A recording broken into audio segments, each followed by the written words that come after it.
It's Scott with Merriman's Archery Supply. Today we're going to be tuning a Bowtech solution at 28.5-inch draw, 60-pound weight.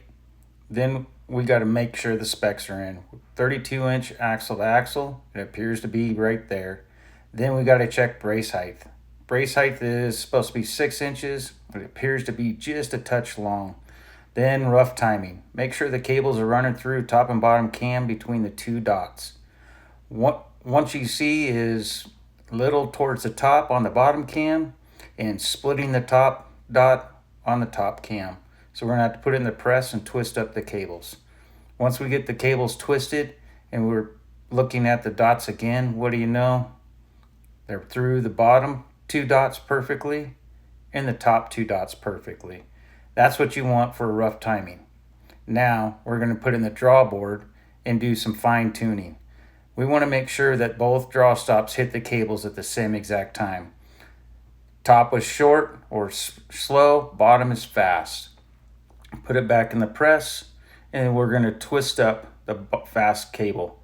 Once we do that, what do you know? Top's hitting, bottom's hitting at the same time. So timing is correct. Paper tune time. And we got a knock right tear. The first thing is you're going to want a 3/32 Allen. You're going to unlock it,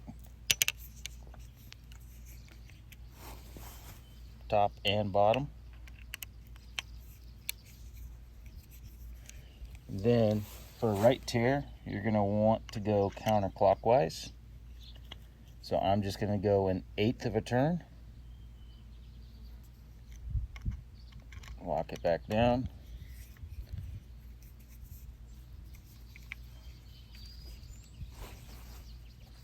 Same thing. 1/8 of a turn. Again, counterclockwise.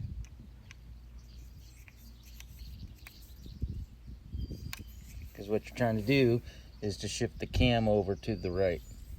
Right. After that adjustment, the Bowtech Deadlock cam system, bullet holes. And to finish off the tuning session, I shoot through a chrono.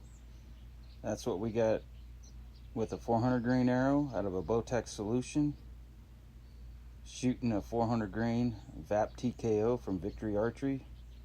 50 grain insert, outsert with the 100 grain point. AAE Max Stealth Vanes. Not too shabby. If you enjoy this content, go ahead and subscribe, like, share, and comment.